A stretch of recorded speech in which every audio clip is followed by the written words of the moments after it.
Yes, my people, how's it going? It's your boy Jay. And your boy Trizzy. And right now, you're locked into the Clean Energy Show. I hope you're all having an amazing day, but if you're not, you're in the right place. Yeah, 2 days before Christmas, they was like, it's lymphoma. And I was like, just to confirm, that's cancer. So I got the call on the 23rd of December. Yep. And I met with the consultant, I think, on like the 5th of January. And then I started chemo on the 17th of Jan. So my people, we got a very special guest on the show today. This is someone that I haven't known for too long, but definitely came into my life for a reason. And considering what she's going through right now, she showed nothing but inner strength and positivity. She definitely taught me a lot in a short space of time and continues to inspire her people daily. Today's topic, we believe it's affected the majority of us from day to day. So it's only right that we got this special guest to not only share her story, but to spread awareness and educate the people in an impactful way. So without further ado, my people, we got the very special Zoe in the building. Hello, thanks for having me. How's it going, Zoe? You all right? Yeah, really well, thanks. How are you guys? We're good, thank you. We're good. Thanks for coming. Good. Yeah, I mean, first of all, we want to appreciate you coming and telling us, your story and everything. And I'm sure our viewers, yourself spreading all the awareness is going to be very powerful. Thank you. So, I hope so. So tell us a little bit more about yourself and what it was like growing up in the life of Zoe. So, I grew up in Ruislip with your classic mum, dad together, my sister, so it was only me and my younger sister. And my parents got divorced when I was probably about 13 years old, so I've got a stepdad pretty much since then, and we're all really close. Yeah. So that's how my family unit is now. And I would say I was your classic defiant child, not very well behaved in school and things like that. And always wanted to be a beautician, makeup artist, and that's kind of where the defiant side come in when I was at school, because there was nothing that I enjoyed in school. I wasn't very academic. I used to say, I don't need to be here to do beauty. So pretty much when I left school, that's what I followed through. And I've always been a beautician ever since I left school at like 16 years old. I got qualified, used to work from home, set up a business at my mum's house. My mum used to let me have my clients come to her house, and they used to come in my bedroom and do all the beauty side of things, and I pretty much just grew my business from there. And then moved out, had a baby, so I've got an 8-month-old daughter called Ophelia. Hey. And I've done that job pretty much ever since. Okay. Are you still working now? Are you busy with it at the moment? Yeah. So obviously since being diagnosed, it's been stop and start. Yeah. But that's been my full-time job ever since I was a teenager, pretty much. Yeah, just build up a client base for Instagram, I suppose. Yeah. So tell us a little bit more about the situation you're going through at the moment then, Zoe. Okay, so should I tell you how I got diagnosed? Yes. Start there. Okay, so there's no cancer in my family. I'll start off with that, because some people obviously know if their mum's had breast cancer, they'll be getting screened for breast cancer early. So I didn't have any of that, nothing genetic for me to watch out for myself or anything like that. I got pregnant when I was 22. And my pregnancy was so low risk. There was no issues with any of my appointments. They kind of mark you as like low risk or high risk if you're one to watch, and I wasn't. All my bloods were fine, etc. I got to 35 weeks pregnant, so right at the end, and I was doing a client, and she was a new client, which I look back now and it's awful. She was brand new. I was doing her makeup. She was going out, and I could not breathe. I honestly, I was standing there doing her makeup. Obviously, I'm heavily pregnant, and I felt like as I'm trying to concentrate on painting this girl's face, I can't talk, stand, and do the makeup at the same time. And I said to her, I don't want to alarm you, but I'm busy all day today. Do you mind if I just call 111 whilst you're here, just to check? Because obviously I'm pregnant, and I just feel like I'm so breathless. And she was like, oh my God, are you okay? Like, you sure you don't want me to go? And I was like, no, I'm fine. I just want to check. 111 pretty much wanted to call me an ambulance to my house there and then. And I said no, because I was working. Took myself A&E that night, had a chest x-ray, and they didn't actually tell me what they found, but they said, slight abnormality on your heart, but you can go home. Nothing wrong with you. We'll send you for a cardiology exam on the Monday. That was a Saturday night. So I went with my partner, and we were both like, oh, must be nothing wrong, like, otherwise I wouldn't be sent home. And then the next morning was a Sunday, and we woke up to so many missed calls, and I called it back, and it was a cardiology centre, so that's like heart specialists. Yeah, right. And they was like, Zoe, you need to come, how far are you from XYZ, whatever the hospital was called? And I said, oh, I'm 5 minutes away. She goes, please come now. There's a consultant that will wait for you. He was about to clock off, but you need to get here. So Joe rushed me there. They shoved me on all these machines and things, and they was like, oh, your heart's fine, but I'm just going to get the doctor to come and have a chat with you. So I was like, oh, okay. So I heard someone go outside and say, do you mind if you get Zoe's partner to sit with her, please? But because you're pregnant, you're thinking, something wrong with my baby. Yeah, you're not thinking, course, yeah. I'm thinking, if something wrong with my heart, it's not pumping enough blood to her, something's happened to her. And my partner Joe came in, and then this doctor came in, and for some reason they're very shady. They don't say, this is what we found, here's the black and white. They're very like, don't want to say the wrong thing, I suppose, because they probably could get in trouble if they turned around and diagnosed you with something you haven't got. So she said, we have, your heart's fine, but we have found something in your chest that is going to be needed to be looked at, and you've got quite a long road ahead of you, she said. And she goes, you might have to have your baby early. So I'm like, what? I said, what have you found? And I said, the A&E doctor said it was a slight abnormality and I could go home. She literally looked at me and went, it's not slight abnormality, it's quite a large abnormality. And I'm just sitting there going, what is it? I want to know. And she just looked at me and said, how much do you want to know? And I was like, everything. Of course. I was like, hurry up. And she said, we found a mass in your chest. And the word mass didn't like resonate in my brain, tumour. I was like, what's a mass? Like, I don't know. And she said, you're going to be tested for thymoma, lymphoma, blah, blah, blah, all these things I'd never heard of. And I said, what are those? And she just looked at me, and I said, that's a cancer, isn't it? And she was like, unfortunately, yes, like it's quite large. We're going to have to, you know, maybe your baby's going to have to come out early because we don't know what this is yet. It's hard to test you for things when you're pregnant. They obviously want you to have the baby out before they do all that stuff. Pretty much from then, I could only be sent for a few scans here and there. I didn't think it was cancer. I was like, no way, it's not. They were testing me on certain things, and they were saying, oh, I think you've got a 1% chance of having lymphoma. You don't fit the brief. They was asking me, oh, have you lost weight? I was like, well, I'm pregnant, but no, I don't think so. Are you sweating? No. Have you got itchy skin? No. So they was like, it doesn't sound like it could be that. So I kind of felt like it wasn't. And then once I gave birth, all of a sudden, itchy skin, lost so much weight. Like, even my body before my baby, like skinnier than that. And I said to Joe, my partner, I said, I've got that cancer. I know it. I just know it. And again, it takes ages. They have to, because obviously the baby was out now, so then they had to do all the scans that they weren't allowed to do before. The biopsies, 2 of them failed, so I didn't get a result from that. They do like a needle biopsy that goes through the chest. They didn't get a result. So I had to be booked in for like an operation down my side. I was in hospital for 3 days. I just had a baby away from my daughter. That was the 19th of December, a few days before Christmas. And then I got the call on the 23rd of December saying, you've got... just before Christmas? Yeah, 2 days before Christmas, they was like, it's lymphoma. And I was like, just to confirm, that's cancer. Because for some reason, they don't use the word cancer. Do they not? Nope, don't know why. No one has ever said to me, you've been diagnosed with cancer. Wait, they don't. Did you say that was over the phone as well? Yeah, they called me 2 days before Christmas, and they said it was the surgeon, because they didn't think it was a cancer. They thought it was just a big mass that needed to be removed. I was booked in for a major open chest surgery from literally here to here. I would have had a giant scar. They told me I wouldn't be able to hold my daughter for 3 months because your sternum, they break it, and it needs to like glue back together, and you can't like lift anything heavy like a kettle or...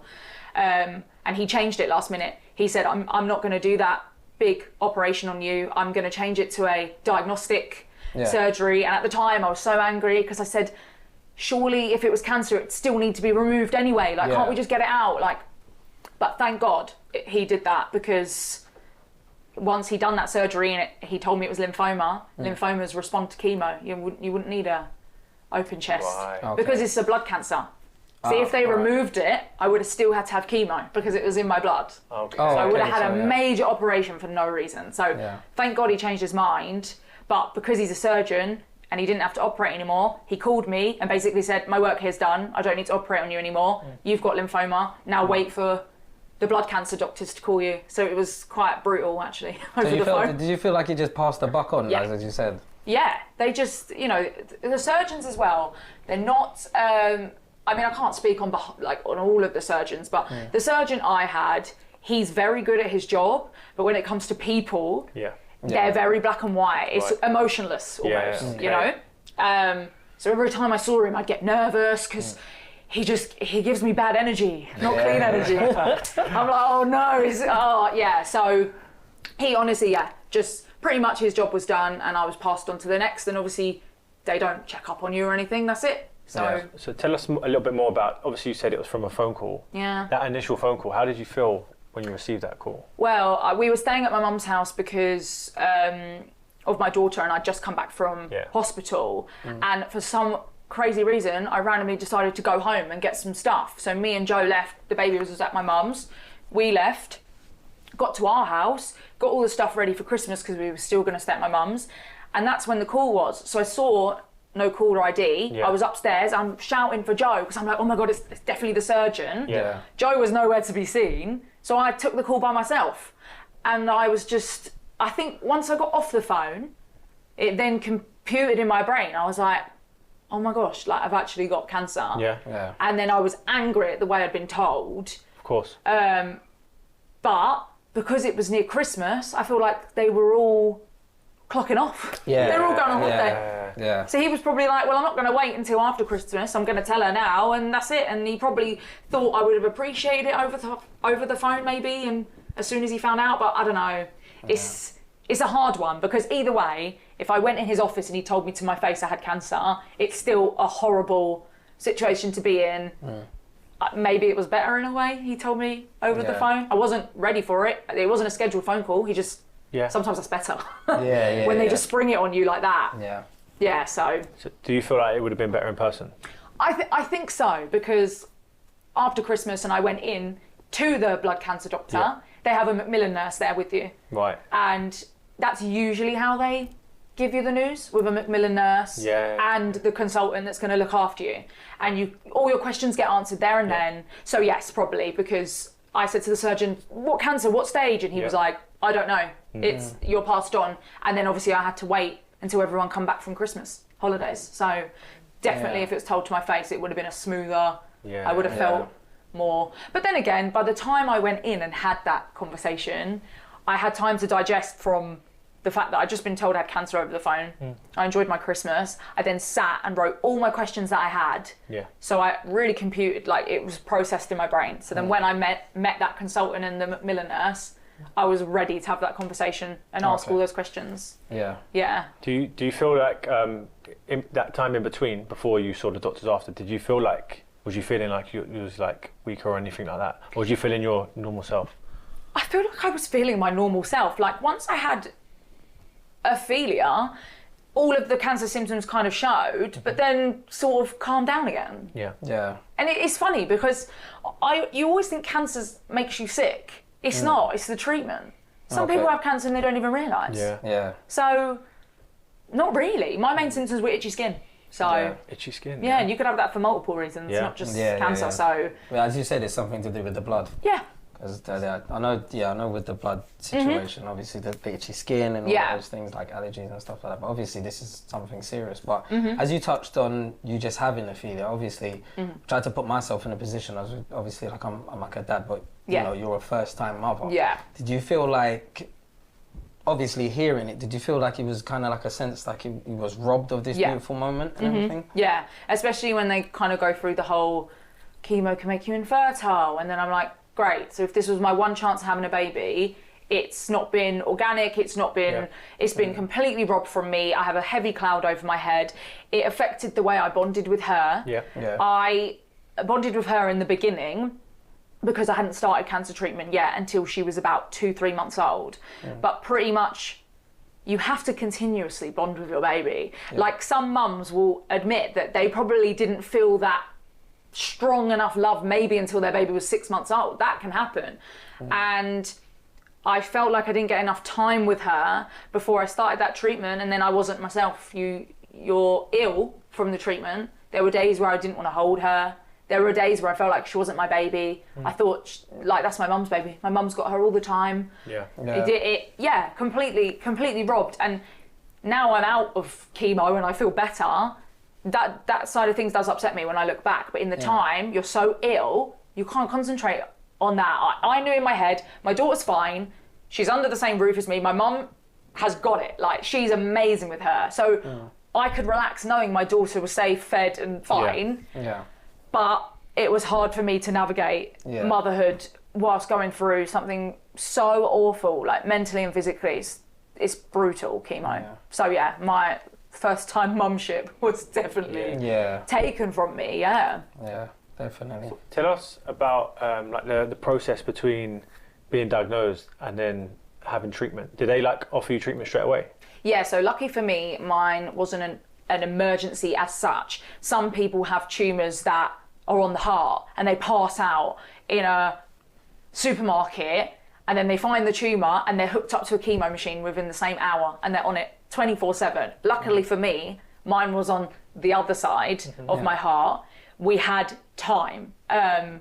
So they said, yes, you do need to start ASAP, because I asked for freezing my eggs, so I had the insurance that I could have another baby in the future for just in case. Right. Okay. But freezing your eggs takes 6 weeks. And they said, as much as yours isn't like we need to go tomorrow, delaying it 6 weeks to freeze your eggs is something I don't recommend. So I never got to do that. So I got the call on the 23rd of December. Yep. And I met with the consultant, I think, on like the 5th of January.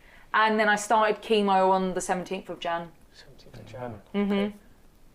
It's everything just like one after the other. It's like you Yeah. don't get no break at all. Nope, no. But by then, it was going on so long, it took me 15 weeks to get diagnosed. From that A&E trip to the call on the 23rd of December, that was 15 weeks. That's a long time with this thing there that we didn't know what it was. Yeah. And then, pretty much within 2-3 weeks, I started chemo. But I was ready, because you have all that time. You're just, you can get A lot of thinking. prepared. Yeah. So I was ready. Do you think like what you was doing, you and your partner, just by researching all of this thing, it made everything a bit easier? So when the doctors were coming, as you said, there wasn't, not to say they weren't really compassionate, like it felt more like it was a number past the buck on and everything like that. Would you say like, is that something you would tell people, like obviously, it's not something to be a thing, but to remove that stigma of, you got the big C? Like, Yes. Yeah. I think medicine has come so far, and also when you get told you've got cancer, I think no matter what cancer, whether it's one where you don't have to go through chemo or it's just a surgery, you are never going to remove the stigma in your brain, am I going to die? That is number one question. But pretty much majority of diagnoses now, you're not going to die because of how far the medicine has come.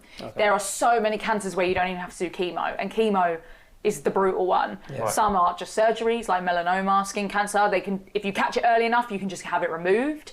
I don't know if you saw Ed Sheeran's wife. She had a tumor in her arm, I think, when she was pregnant. Hers just needed radiotherapy, so she wouldn't have lost her hair. She wouldn't have. So I personally believe, as much as they say stay off Google, I kind of found comfort in Google, like when I was Google, because my prognosis of my cancer was so good. It was very reassuring going on Google.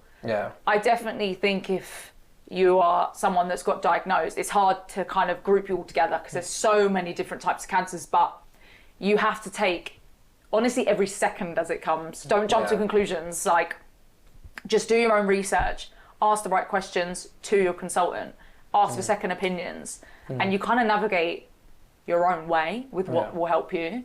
But yes, definitely, I think I'd be silly to say that if anyone got diagnosed, they wouldn't think they were going to die first. And so for the people, can you tell us a little bit more about the cancer you was diagnosed with? And just tell us a little bit more about So I've got lymphoma cancer, which is a blood cancer. They are grouped into Hodgkin lymphoma and non-Hodgkin lymphoma. Hodgkin lymphoma, I think, is like one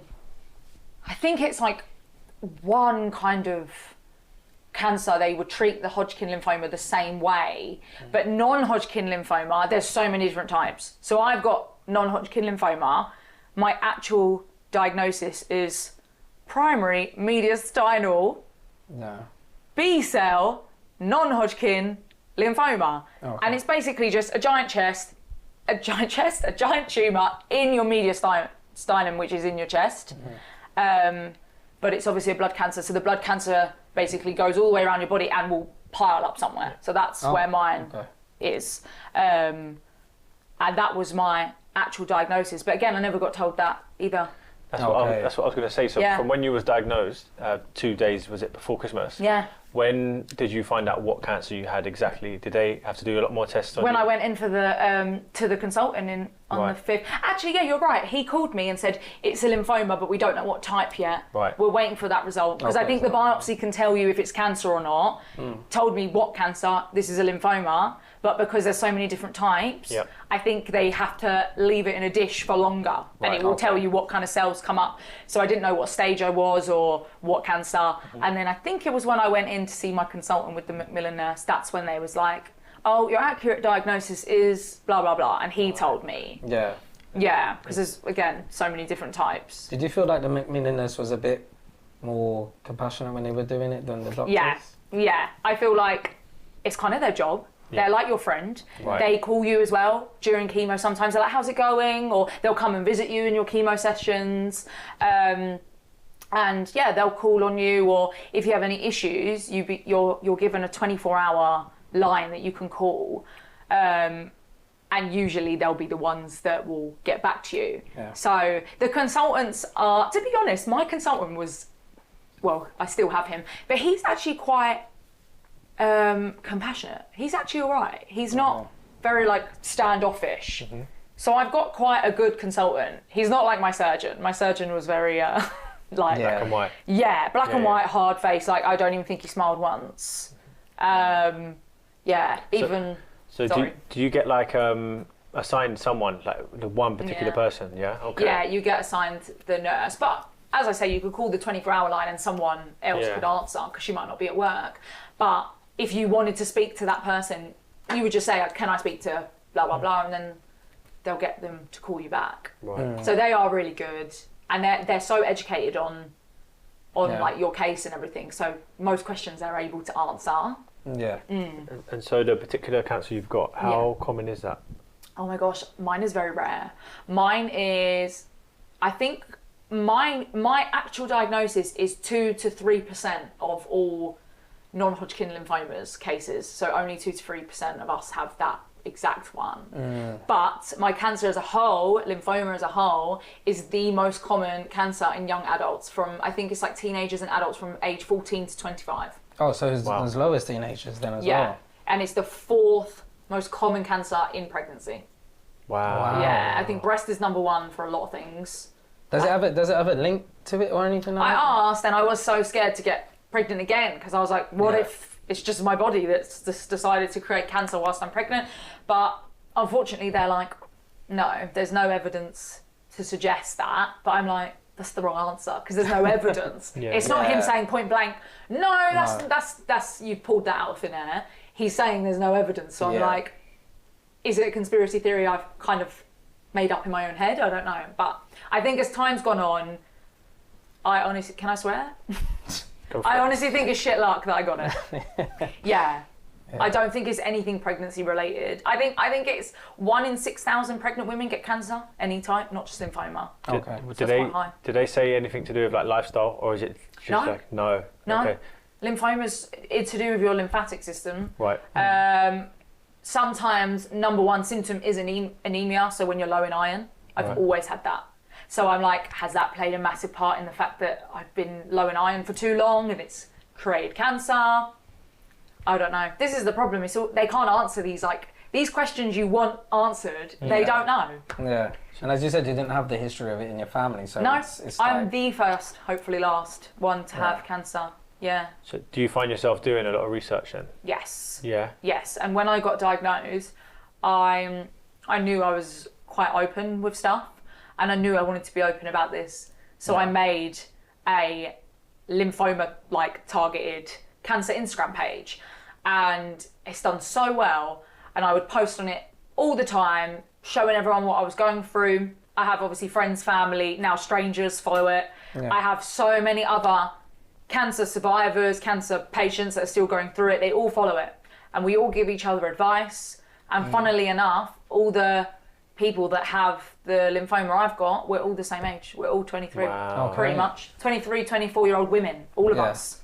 So do you feel like you built this kind of community Yeah. of information because you didn't really have any information from before? For myself, I was searching for someone like me. Wow. Yeah. I was going on TikTok typing in lymphoma cancer. There was just not enough, or people would say they had lymphoma, but they weren't very informative on what one. There's so many different types. You want to find the person that has the exact same one as you.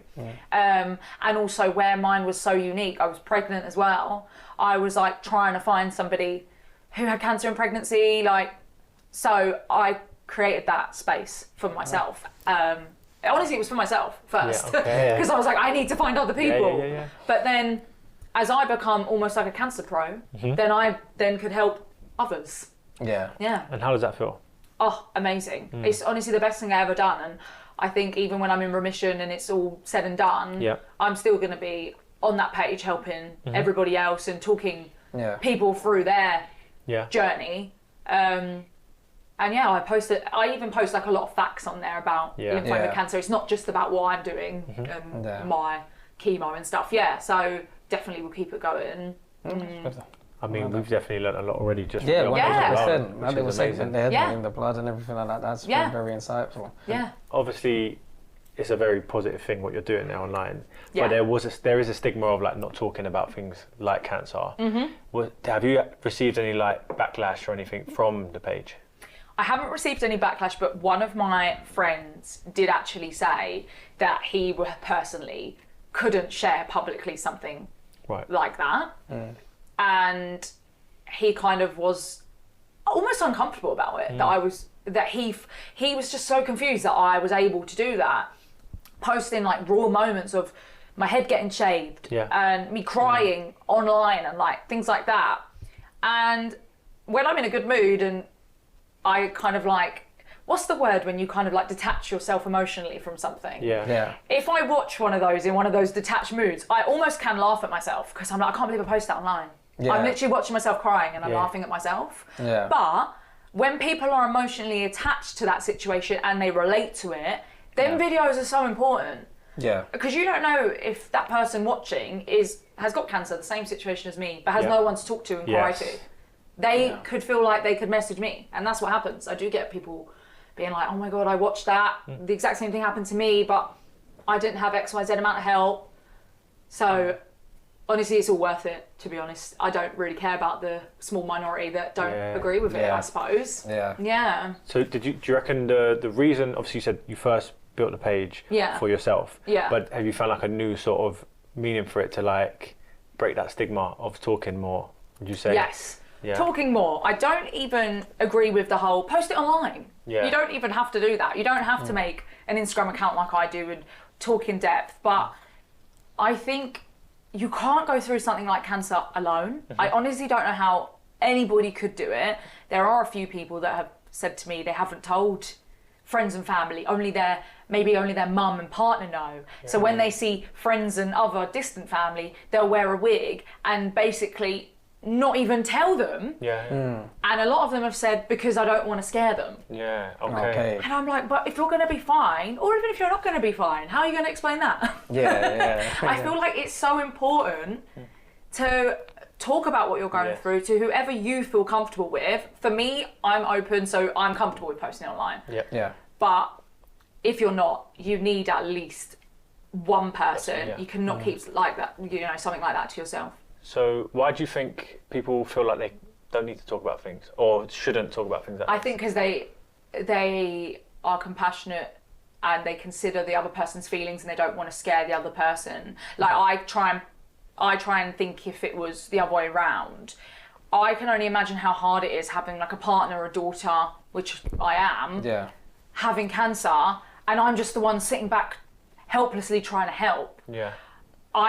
I can only imagine how hard and scary it is for the other people around me to have to deal with helping me and stuff. So I feel like a lot of people do take that on their brain and think, I'd rather just deal with it myself. I don't want to scare them. I don't want to upset them. I don't want them to see me like this.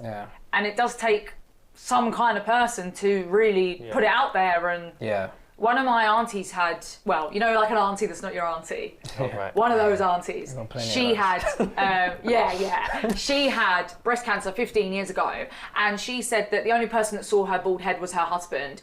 Even her own children, she had 3 sons. She'd always wear her wig. Every morning she'd wake up and put her makeup on, do the school run with her wig. None of her friends saw her bald head. And I just thought, wow, like, that's amazing that you felt like... Yeah. It's kind of sad in a way that she felt like she had to do that. She didn't want to scare her children, because once you've got no hair, no eyebrows, you can tell that person's got cancer, or, you know, it's pretty obvious, to be honest. And I felt like she didn't want to show anybody. But I think that the beauty in what you're doing, especially with your social media presence and everything, it's like what me and Jay was talking about. There's certain things that, well, you know, we're doing with this show that we're normalising and everything like that. And I think there's strength within whatever somebody's going through at that time. I mean, I get it when people want to be hiding the features and stuff, because obviously it could get overwhelming. Yes. Are you all right? Can you do this? There should be a frustration. You ever felt like you've got frustrated if people have asked you repetitive questions of the same thing? Do you know what? The comment, "Don't worry about your hair, it will grow back," never actually bothered me, because I used to think they're just being nice. You know, it's hard to, what can you say, you know, when someone's losing all their hair and stuff. But it really infuriated my cousin. She'd want to reply to every single person going, "Well, you shave your head then, it will grow back." And then it kind of made me think, should I be getting annoyed at that? And then, again, I follow a lot of cancer pages, and a lot of them would be like, "Oh, just shave your head, it will grow back." And they all kind of like clasp on, and they hate that saying. Or, I don't like the saying, "God gives his toughest battles to his toughest soldiers." So I hate that saying as well. I'm religious, so it's not even because I'm not religious or anything like that.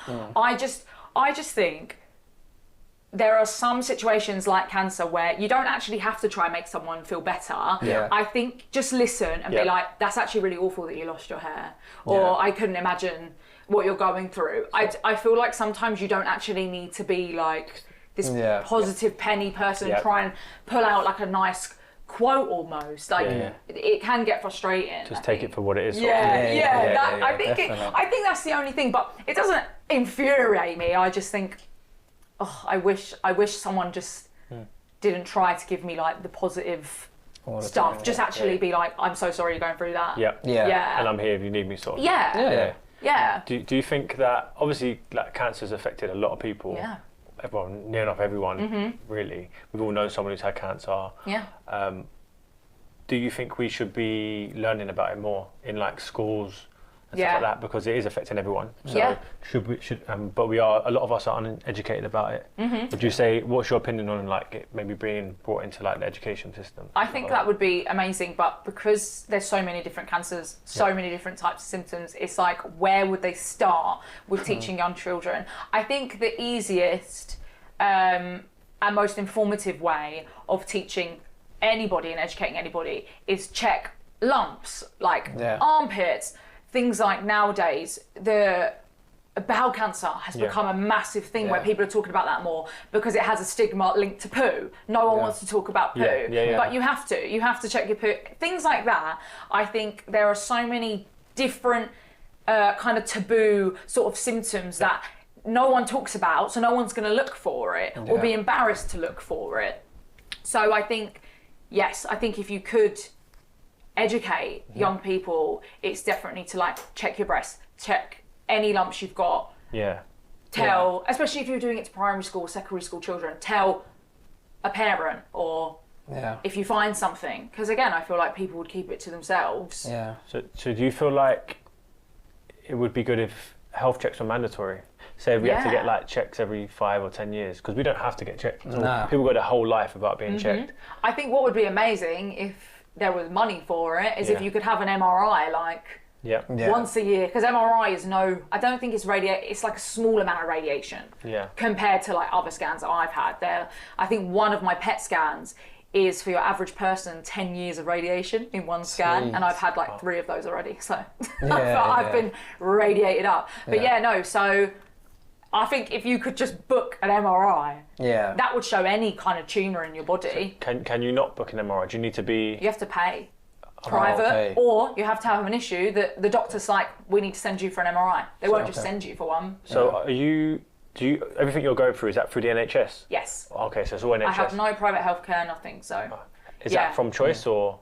I never thought I'd need it. Everybody says that, don't they? Okay. I never even thought I mean, I'm quite young, right?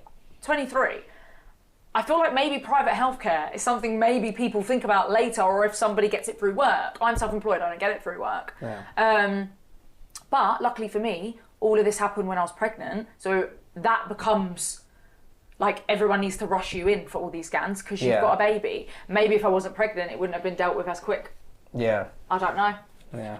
I mean, as you touched on the bowel cancer, obviously I was thinking like somebody that was very close to me obviously had that, and we had an unfortunate situation, but it was going towards on the men's side, as you said. Yeah. It's like men not checking themselves and stuff, and I read a statistic the other day, it's like with men, it's like 1 in 8 will get the prostate cancer. Yeah. Obviously, as she's talking about the things you have to do, it's up the rectum, every man's like, boy, I don't know about that. Yeah.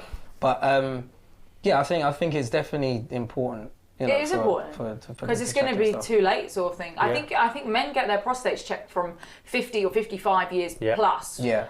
And again, I've spoke to elderly men and I'm like, oh, have you have that? They're like 65, 70, and they're like, I've never gone and had that.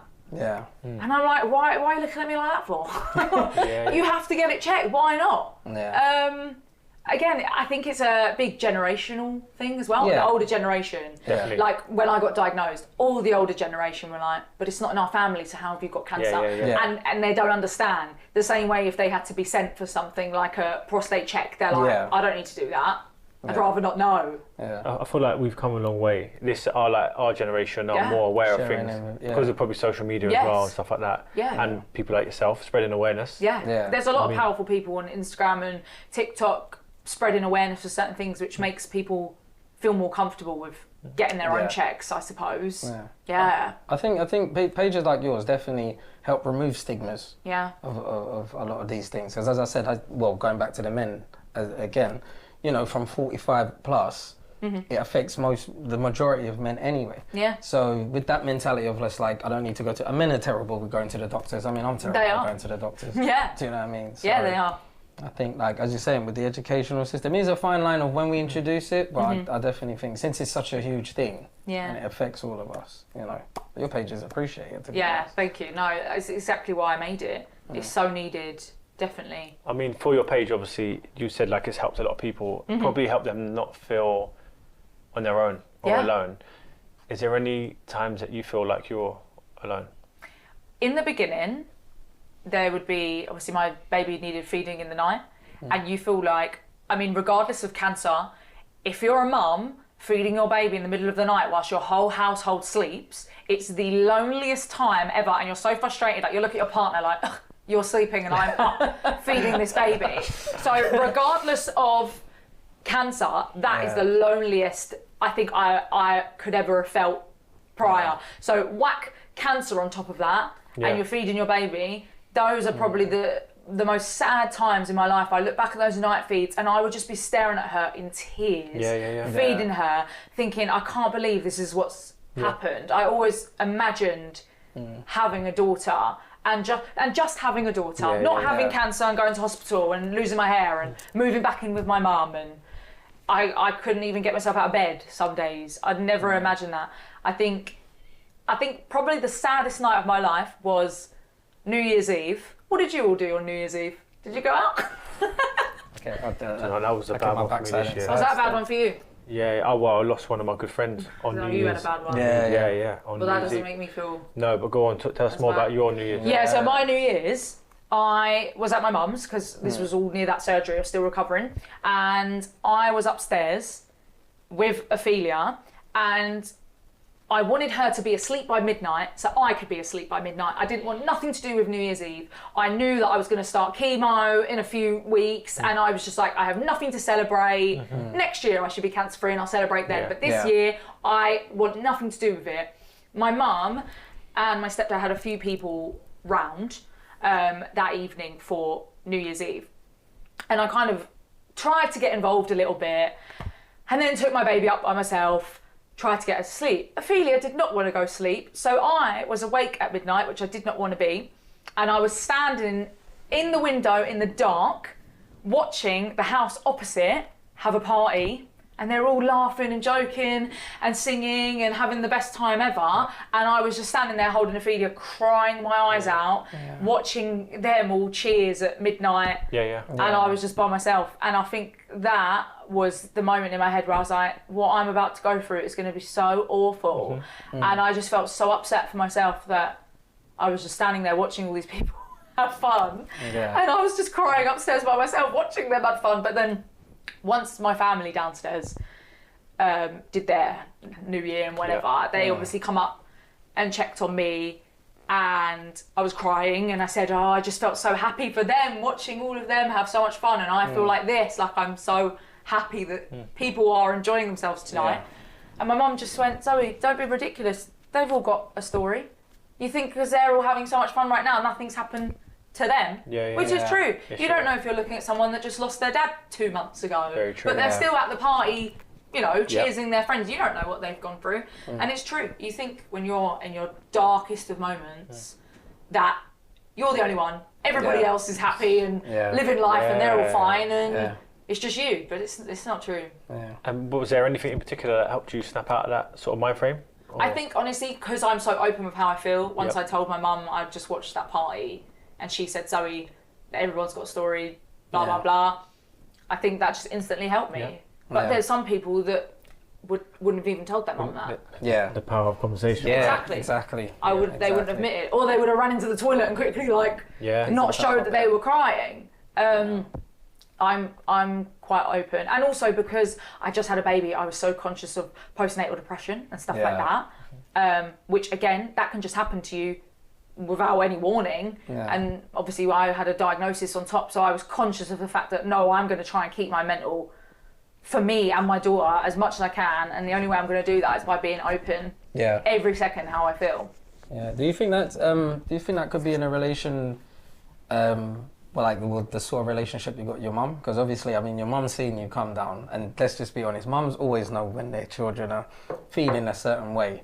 So do you think like Mumsy was, you know, a pillar of strength in the transition period? Me and my mum have come a long way. We never really used to get on when I was at home because I was so defiant in so many ways, and she was just like, what, I can't control this kid, and I think it honestly took for me to move out, which is something I really wanted, and we just got on so well after that I found my trust in her as a mum, because I never really had that. She wouldn't be my go-to person. I'd actually probably go to either my dad or my stepdad over my mum. But yeah, like I say, because I moved out, we had such a better bond that she was honestly my rock in that whole situation, and she was the one I trusted with my daughter as well.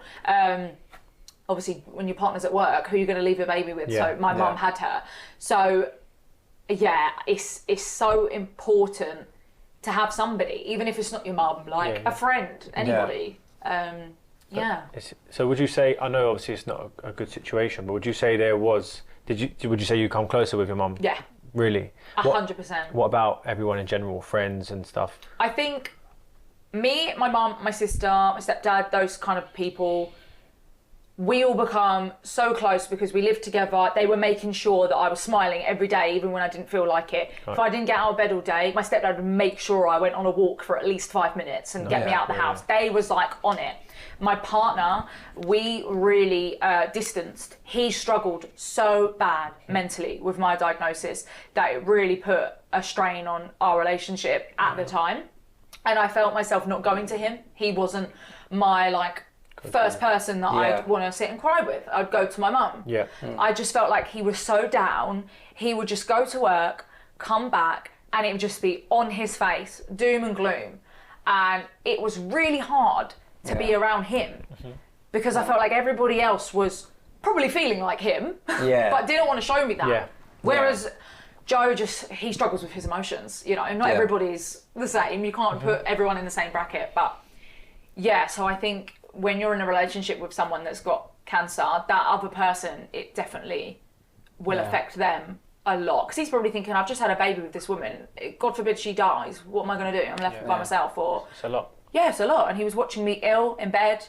He'd sometimes bring her into me and be like, oh, look at her. And I'd be like, I don't care. Because Yeah, I was yeah. that ill. That must be so hard for him to like watch me like that, like the mother of his child. So, yeah. Do you think there's enough support for like the family of someone who's... No. Is there any support? I think there is.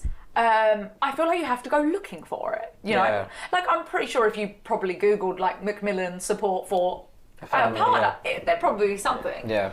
But there's not enough in your faceness about it. Like, just in case your partner struggles, here's this leaflet. Like, there's not.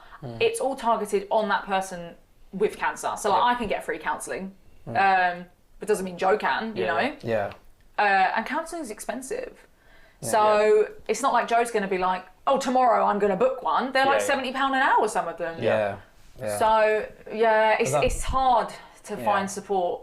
Because I feel like with the, as you touched on that, obviously, what had recently happened in a couple of months, I felt like that option for the family members came late. Do you know what I mean? And they're like, there's no real awareness with it, because obviously it's starting with just dealing with the information, and then everybody's having the, all right, positive, we're going to fight this thing. Yeah. And then like the whole counselling part, I don't think it comes at the end. And as you said, like people don't even like to even tell people they're going for counselling. No. Let alone have to get the information. So what do you think how do you think they could not improve that service, but like inject that into the whole process of what people are going through? I think usually when you go for like one of your appointments with the Macmillan nurses and stuff, usually you have someone with you. I never went to any appointments by myself. I always took Joe or somebody. And I feel like if there is a helpline out there for the other people, those nurses are the ones that can give it to you. Whilst your partner sat there, makes them feel more included in the whole situation. Because like I say, it is targeted for the help for the patient only. Well, so that didn't happen, no? No. So it's there, but it's not made aware as much as it should be. That's what is that? Well, I mean, NHS in general, if you book a doctor's appointment, it doesn't, or a hospital appointment, it does normally take a long time. So would you say, I guess they just need to up their game with it, really? Well, no, you can't even... GP appointments are really hard to get, but I found a loophole. Share that. Spread the This is wisdom. the loophole, guys. There we go. You call 111. You say, I need a GP appointment. I've been struggling to get one. 111 can get you a GP appointment with your GP, because every single GP leave about 4 to 5, maybe less, appointments for 111 callers. So if you call your GP and they're like, sorry, we've run out today, you need to call tomorrow at 8:30. If you then call 111, there should still be the 111 doctor's appointments left, because I did that once and I got an appointment the same day. Wow. Okay. They That's leave. a gem I'm going to be using. Obviously, another one is sit in A&E for hours, but many people don't want to do that. But obviously, if it's important, like I was out of breath, that's important. You need to go A&E. Okay. Yeah, because they can give you a chest X-ray there and then, and they'll see if there's something going on. Yeah, I think that's definitely some important information. Hopefully, I don't need to call the GP, but I'll be doing that. Definitely doing that. So take us back a little bit then, Zoe. Obviously, you've just come over your treatment of chemo. Yes. Tell us a little bit more about that from the beginning. Sort of how was that? So I had 6 chemos in total. Yep. They were all day. So you'd go there in the morning at 9 and you'd be leaving by maybe 4 p.m. I had them every 14 days. So 2 a month for 3 months. So my first one was the 17th of Jan. My last one was the 28th of March, which is my partner's birthday. Wow. We were doing, on his birthday, we were doing chemo, so that was fun for him. Obviously, people have different chemo types, but that was my one. Okay. So what type was that, sorry? So my one was called R-CHOP, and basically the letters is R-C-H-O-P. They all stand for whatever drugs they're putting in me. Okay. Don't even ask me what they're called, because they're really hard to pronounce. But yeah, that was my drug stuff, and I was on steroids. And pretty much you go in, have the drip done, that's what chemo is, goes through a vein, and you sit with this thing in you all day, and then you basically go home and wait to feel like shit. Yeah, and I've had every symptom under the sun. The first chemo was brutal, really bad. I was throwing up, I couldn't even leave the hospital. They had to inject me like 4 times with anti-sickness meds because I could not get out the toilet. And I was crying, and I was like, I think I got myself in a panic as well. And that makes it worse. Because I was like, how am I going to do 5 more of these if this is what it's like? And they was like, no, the first one's always the worst. And then your body kind of almost gets used to it. Really? You're just injected with this poison that your body's like, what the hell? And I had, every side effect. And then the second one wasn't as bad. But yeah, every single cycle, you kind of get to know what happens to you on certain days. So for me, on every 6th day after chemo, my whole body would ache. Wow. So I would know on day 6, Wow. I can't go for a walk that day. Wow. I'd be in bed on day 6. It kind of like creates patterns. Really? And then you get to know your meds. So one anti-sickness drug worked for me for 3 chemos, then it stopped working. Put it on my lymphoma page. Guys, what medicine are you all on? And everyone was like, if you're taking this anti-nausea med, stop taking it and take this one. Yeah. And this is all from my Instagram. Yeah. And then I went to my consultant and said, oh, this person told me I should have this one. And he was like, that's fine, prescribe it to me. And then it sorted me right out. So that Instagram page was so helpful because I had so many other lymphoma people on there that were having the same chemo as me, same drugs. Right. And we can kind of help each other with what drugs work for what. And So you was finding more information out between the community of people than the actual doctors themselves, would you say? Yeah, because I said to the consultant, can I have a new anti-sickness drug? And he went, oh, I'll give you this one. He was going to prescribe me the next one. Yeah. And then I remembered that one of the girls on my Instagram page basically said that drug made her had jittery legs and it was awful, she had to stop taking it. But I wouldn't have known that if I didn't have that page. So I said to that doctor, I don't actually want that one. Is there another one you can give me? And then he gave me another one. Right. So it's helpful. So and there's absolutely no forums on NHS. No, there's not. They are textbook. If one anti-sickness drug doesn't work for a patient, they'll give you the next one on the list. They're not going to say, did you have any side effect? They honestly, they just don't. They just prescribe you the next safe one for you. Obviously, if you do your research. Yeah, then, so that's something that could be important then, because obviously if somebody's saying they're going to go for radiotherapy, chemo, that information would be nice to know. You could be feeling like this on day, you know? So they just told you, you're going straight in. They told me the list of side effects for chemo. Yeah. Which are many, like every single kind of illness side effect you could possibly think of. Yeah. Mm-hmm. But no one really said, you're going to feel the same on this day every single time. It was me going on my lymphoma cancer awareness page and people being like, you'll get to know your side effects, you'll get to know what meds work for you. And they were kind of telling me that, not the consultants. They're kind of like, okay, this is your chemo, any problems, call us. That's what they say. Yeah. And to take us back a little bit, is you know when you actually first go for the chemo, are you on your own? No, you can take someone with you every single time. Because of my age, I was allowed a private room, which helps. Because if you're under 25, you could have a private room. Right. Meaning it's just you and whoever you take with you. If you don't have a private room, it's honestly quite sad, actually. Everybody's, like, you've got a chair there, then you've got another chair there. Yeah. You're all kind of in the same room, and it's like a horror film. Everybody, and a lot of people are, that's why I think the stigma comes in that, oh, you're too young to have cancer. A lot of people are older, and I feel like they almost don't have the knowledge on like the turbans, the wigs and stuff. So I remember my first look when the consultant said to me, because of your age, you can have a private room. If you don't want the private room, let me show you where you would be doing it. And that's when he showed me the room of everybody lined up and nobody had a turban on. I think like one person did. Everybody was bald and just looked so unwell. And they're all like next to each other. Some were alone. Some people didn't even have someone with them. But you can take someone with you. But obviously some people probably just prefer not to. I don't know. And I just remember looking at it and crying. I cried and I was like, I feel so sorry for them. But I was like, I am them. I am going to be them soon. But just looking at other cancer patients, I struggled to look at anybody else. I mean, the fact that they're all together, one by lined up, it's horrible. You would feel almost like just a number to a point. Yeah, you are. Course, you would just feel. It looks like a science trial. That's what it looks like. It doesn't look like real life. It's like an alien room, and everybody's just laying there with a drip, and you just have nurses in and out, constantly changing whatever they need. It's awful. Like I was in my own room, but obviously if I needed to go to the toilet, I'd have to go out and see everybody. But where I did chemo was quite nice actually, and there was a few young people there. as well. And you do get chatting. If they're up for chatting, then you do. Yeah. Because usually in the chemo room, it doesn't hit you until you go home that you're sick. So a lot of them are all right whilst you're getting the drip. Like, I'll just be eating and and just trying to make light of the situation. And then when you get home, that's when you get ill. Yeah. So obviously you had your own room. Yeah. And who's you with? I took different people with me all the time. But that moment when you was getting your chemo, how was you feeling at that moment?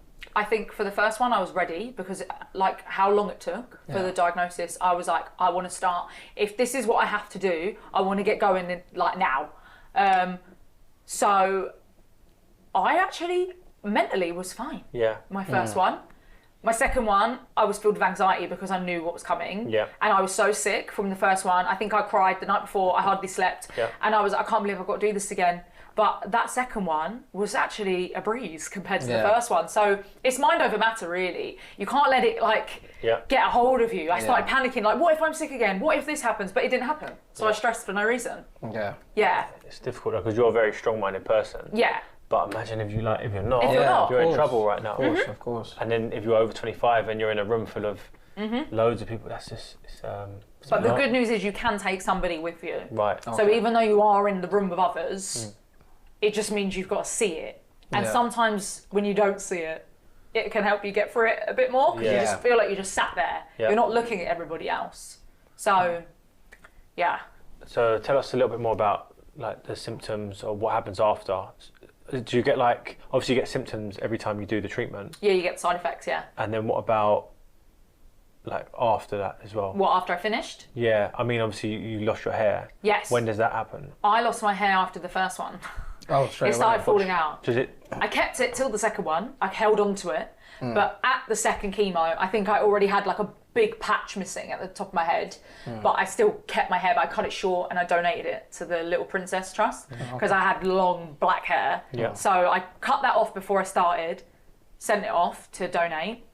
And then once I had one chemo, I remember like if I'd like play with my hair, like a little bit would come out of my hand. Yeah. By the second one, it was like blasted. It was all coming out. So we shaved it. But I was ready for the shave. The cut, I was upset because my hair was so long and lovely and I always got complimented on my hair. I was like, I cannot believe I have to cut this and then I'm going to be bald. But the cut was emotional and really sad for me. The shave was, is the word liberating? Liberating? Yeah, they were. Oh, I was ready. I was like, get this off. Yeah. Because you just know that's the last step Yeah. to kind of get over Yeah. Yeah. that. Once it's done, all you can do is focus on getting better and getting through chemo. I think when you try and hold on to your hair, you're still holding on to it, but it's falling out. Let it go.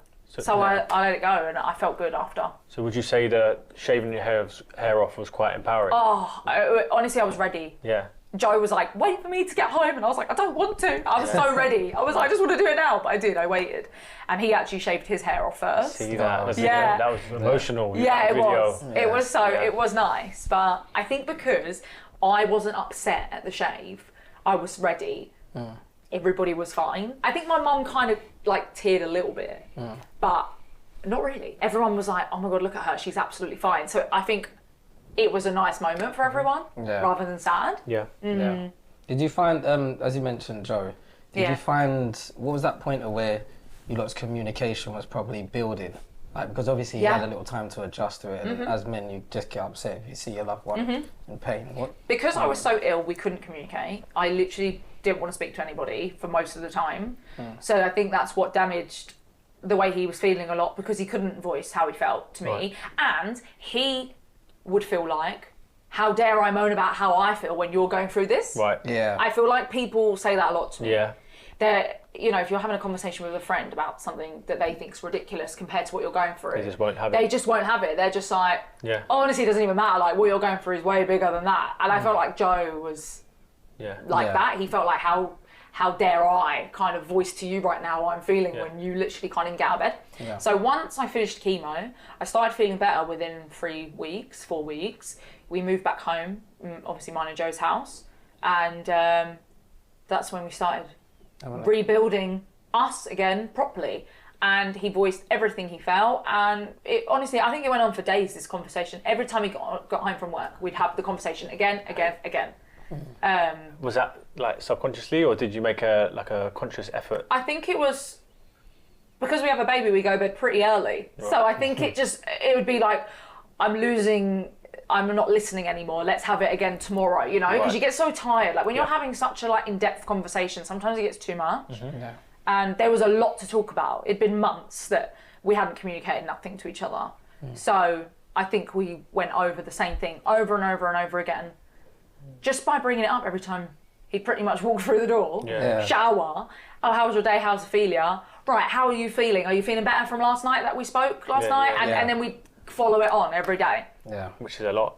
Yeah. It's a lot. Yeah. It is a lot, but it's so important. And he's not good. Yeah. He's not good at that stuff. But I've encouraged him to. Yeah. And I think he feels better for it. Yeah.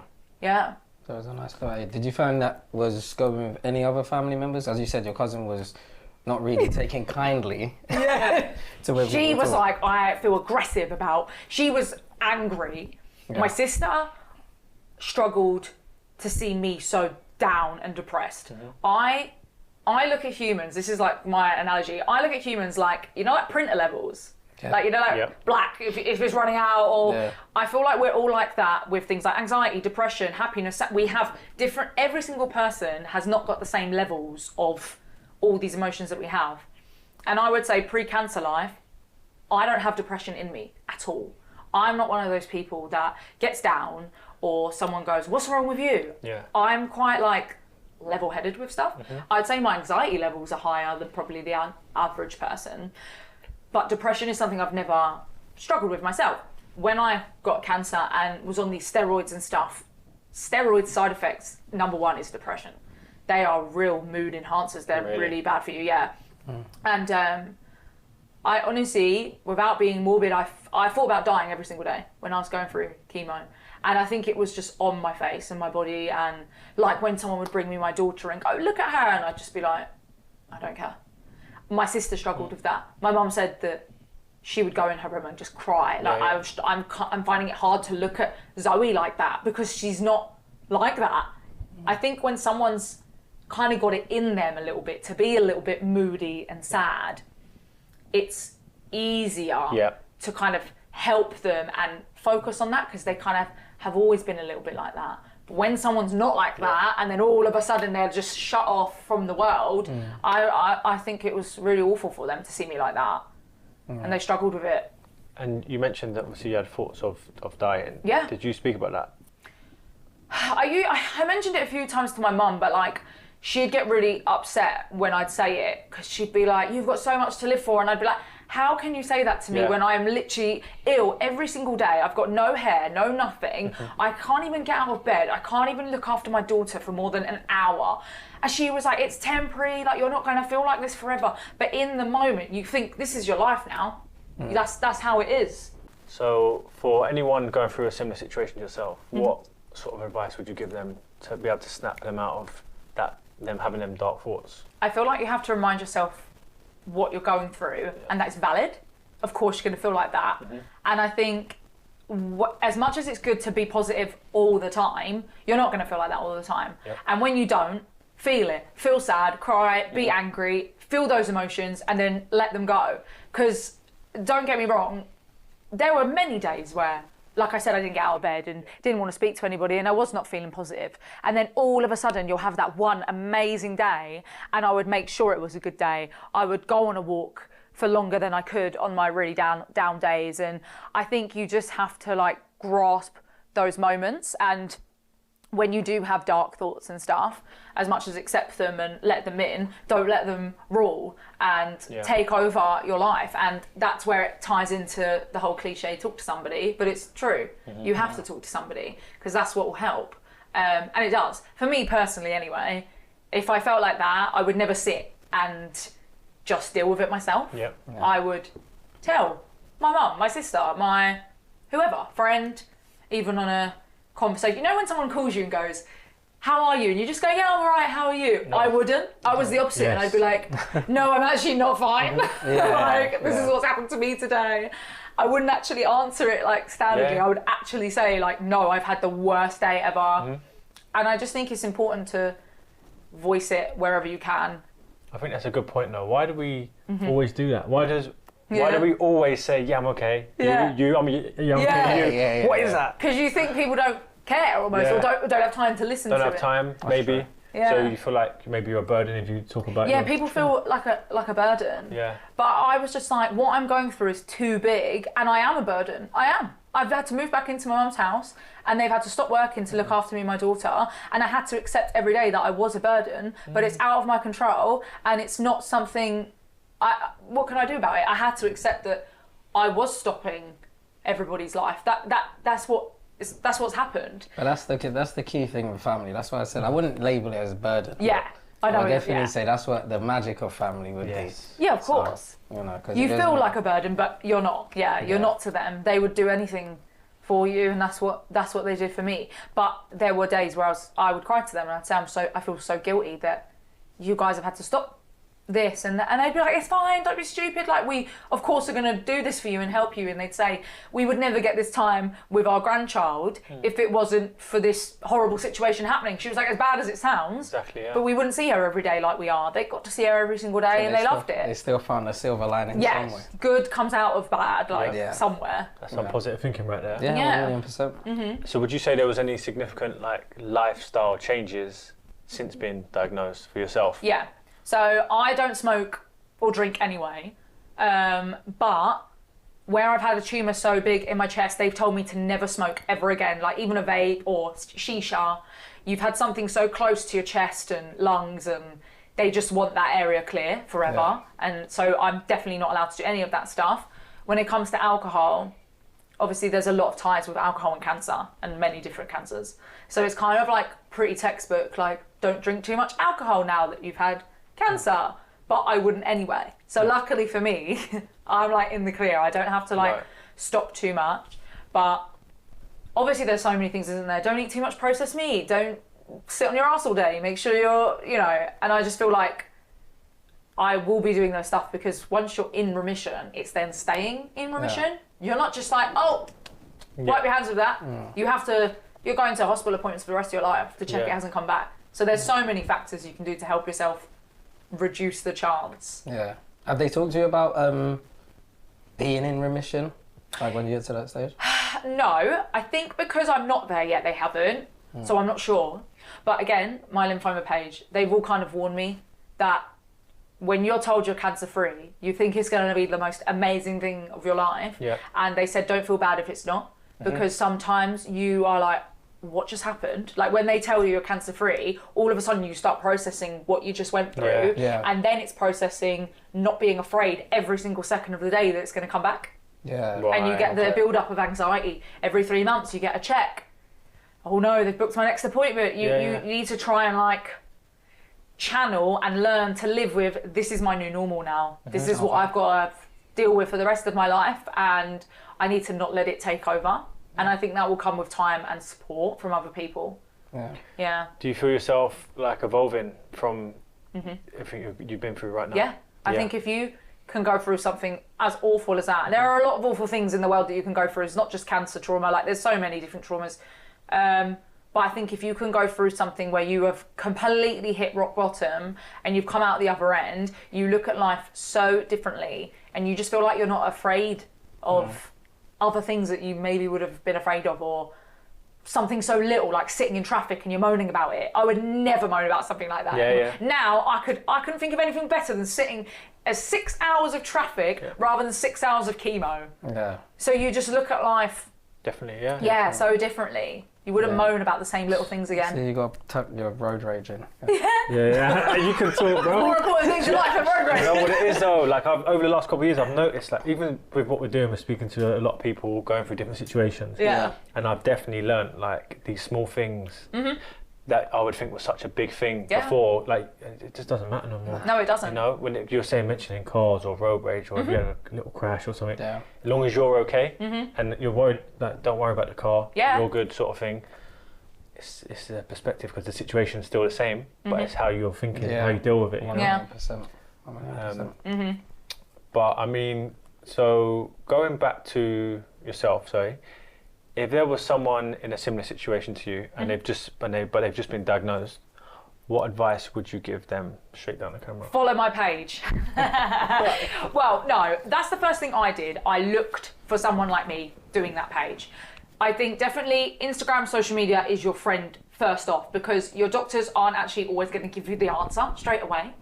So I personally feel, do your own research, find your own people, like someone like me that you can just DM on Instagram and ask those questions, because I know firsthand. I think another good thing, the best advice I can give is any kind of question that you can think of that are unanswered, write it down straight away in your notes, so that when you do go to your doctor's appointments, you have them literally right there in front of you, and you're not going to leave that appointment going, oh my God, I didn't ask that, because then it's so hard to get another appointment with those consultants. They're so busy.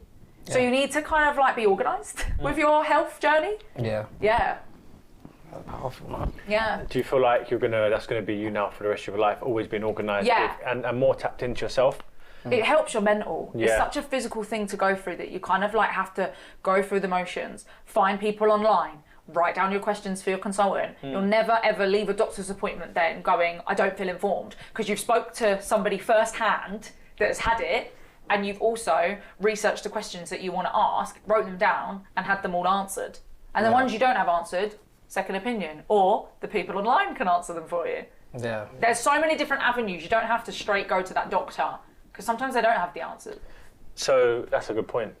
How lightly did you take a doctor's opinion, or because each doctor would deliver the same message in different ways because they're different people. Yeah. How lightly did you take I trusted all their opinions in the beginning, because all of them said I didn't have cancer. They was like, you don't fit the brief, you're not ill, you're not this, you're not that, you're too young. I had all of that. You look well. That was another one. Yeah. I thought, what do you want me to look like? Yeah. Big bruises under my eyes? I don't know. What did they want me to look like? True. So obviously when I got diagnosed with cancer, I was just a bit like, well, their opinion didn't matter, because at the end of the day, what's going to tell me I've got cancer is a biopsy. So when I see people now doing TikToks like, oh, I had a lump checked, but my bloods all come back fine, so it's fine. I'm like, no, my bloods were fine. I had blood cancer and my bloods were fine. I don't know what they're meant to detect in the bloods to tell me I had cancer, but all my bloods were normal, all the counts. The only thing that told me I had cancer was a biopsy. So I always tell people, don't listen to anything they say. Don't listen to anybody else's symptoms. As much as it's good to ask for advice, everybody's different. Like, I didn't have swollen lymph nodes. That's what everybody has with lymphoma. I didn't have that. Mine was in my chest. You'd never know it was there. It wasn't a lump or anything. It was found on the X-ray. I listened to my body. I felt like I couldn't breathe. I went and got checked. So it's about navigating your own journey and pushing. Honestly, push for biopsies. If it's a cancer concern that you need, a biopsy is what's going to tell you. No opinion, no professional opinion. Yeah, because they were all wrong, all of them. Did you ever switch doctors in that moment? Like, so you got one doctor that told you something, you said, maybe we should go and ask these this were all the doctor. A&E doctors and different. I kept getting past the different hospitals. So these were kind of the opinions I was picking up along the way every time I was being seen by this person, this person, this person. So luckily, none of them were my actual consultant.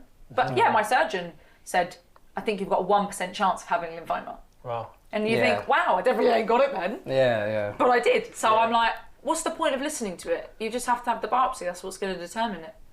And obviously you said that, well, you probably wouldn't have gone for any test if you wasn't pregnant, right? So is there a sense of that? Obviously your daughter basically potentially saved your life. Yeah, she did. Yeah. Because I had a real aggressive cancer, and that tumour would have just kept growing and growing and growing until it pretty much made me pass out somewhere, because it was so near the main vein that goes to your heart, all the blood that pumps to your heart. If that got any bigger and squished that, I would have honestly collapsed somewhere. I could have been in a coma, anything, and I would have been hooked up to a 24-hour chemo machine away from my child for 24/7. Yep. I would have been in hospital for like 100 days. They believed that because she was growing, she was pushing everything up, because obviously when you're pregnant, everything moves. Yeah. She made me find it quicker. So she's like a little miracle then. Yeah, and her name is Ophelia, and it means to help and to aid. And that's exactly what she did for me, but that's not why we called her that. Wow. Okay. Her name was always Ophelia. From the second I was pregnant, I was like, that's a name, I love it. And I remember Googling what it means, and I was like, that shit. I didn't like the meaning. I was like, to help and to aid? I was like, to help and to aid what? Yeah. And now it makes sense. Yeah. So her name is like beautiful to me. It makes, she makes pure sense in Yeah, my life now. Yeah, Everything happens for a reason. Yeah. Wow, that's beautiful. Yeah. That is beautiful. So, who would you say has been there for you the most right now? Honestly, If you want to shout out your people. probably my mum. My Shout out. mum is honestly, it doesn't matter what life throws at her, she just gets on with it. And she's so good, like she's so positive, you don't hear her moaning. She almost does too much. She's one of those people that will wipe the table and then your phone's on the table and she'll wipe your phone as well. And you're like, why are you wiping my phone? Like, she just does too much. Or my sister will be like, oh, I've got to go post office later. My mum will be doing something else, buying something at the shop, and she'll come back and be like, oh, I went post office for you and I done it. She is just on it with everything. Yeah. I felt like I couldn't have asked for a better person to like help bring up my daughter whilst I was going through that, because she didn't moan once, even the sleepless nights, and she was just there and then. She let me sleep in. Every time Ophelia would wake up, I'd call my mum. It was like having a live nanny. Yeah. So Ophelia would wake up and I'd call my mum and I'm like, she's awake. And my mum would be like, okay. She comes in, dressing gown, takes the baby, and then I'd sleep in. She was just amazing because she knew I needed it. She knew I needed that help. I wasn't just being a lazy mum. I was ill. So, well, before the pregnancy, was she like that? If she come to visit, she'd bring like a bag of shopping, and she'll always want to include me in her plans. Like, if you want to go out for dinner, or let's go for a coffee, come over with your baby. Like, I speak to her every single day. Yeah. She's amazing. That's what mums are for, right? Yeah. Shout mumsy. Yeah. We see you. Can you see her? Yeah, that'll be not right now. So my people, not only have we been lucky enough to have Zoe bless us in the building today, we've also been blessed with Zoe's mum Jo to join us as well. Welcome to the show, Mumsy. How's it going? Hello, very well, thank you. Well, when we first found out she got the phone call, it was lymphoma, we were just totally shocked, because all along it wasn't going to be lymphoma, highly unlikely. So we were just like, wow, is this actually happening to us?